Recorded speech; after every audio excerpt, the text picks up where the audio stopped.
अस्सलाम वालेकुम नाज़रीन, आप देख रहे हैं जानिसार न्यूज़ मालेगांव। जानिसार न्यूज़ मालेगांव में आपका स्वागत है। नाज़रीन, चलिए आज की इस अहम खबर की तरफ हम आपको दिखाते हैं। जैसा कि आप लोग जानते हैं कि कल पहलगाम में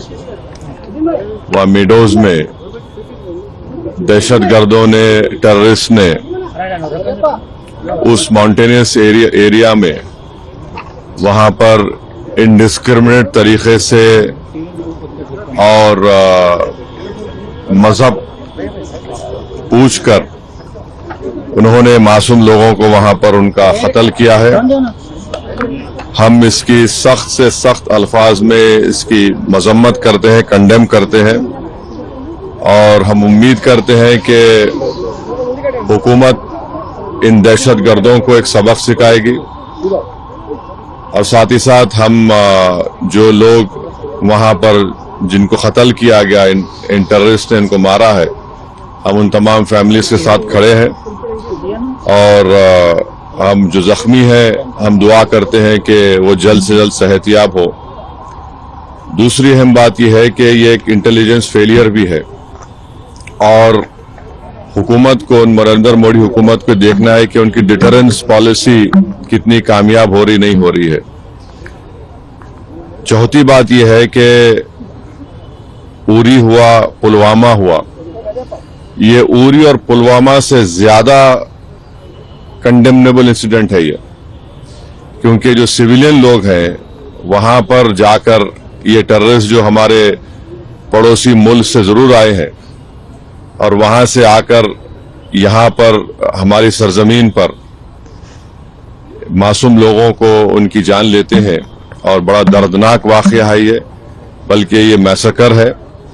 और हम नरेंद्र मोदी हुकूमत से इस बात का डिमांड करते हैं कि वो अकाउंटेबिलिटी किसकी है फिक्स करें, डिटरेंस पॉलिसी को अपने देखें और उरी और पुलवामा से बड़ा इंसिडेंट है और उम्मीद करते हैं कि हुकूमत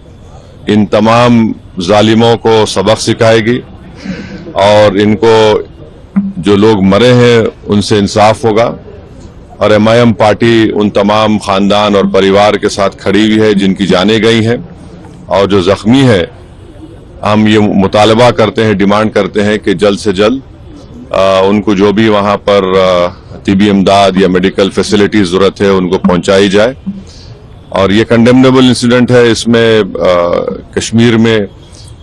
टूरिज्म इंडस्ट्री को बहुत बड़ा इससे नुकसान पहुंचाने की कोशिश की जा रही है और ये टेररिस्ट जो आए हैं पड़ोसी मुल्क से, इनका एक ही मकसद है कि टेरर फैलाया जाए, मासूम लोगों की जान ली जाए और ये इनका एक तरीके से वहां से आना यहाँ पर हमारी सरजमीन पर और आकर इस इलाके को चूज करना,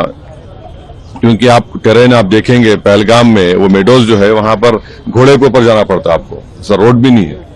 तो ये बड़ा ही दर्दनाक और तकलीफदेह बात है और गवर्नमेंट ऑफ इंडिया और नरेंद्र मोदी सरकार से हम यही कहते हैं कि ये उरी और पुलवामा से ज्यादा खतरनाक और दर्दनाक है और जितना जल्दी हो सके गवर्नमेंट उन परिवारों को से इंसाफ करे और हम तमाम कंडेम करते हैं और उम्मीद करते हैं कि हुकूमत इस पर एक स्ट्रिक्ट एक्शन लेगी। अगर आपने अभी तक हमारा चैनल सब्सक्राइब नहीं किया तो हमारे चैनल को सब्सक्राइब कर लें।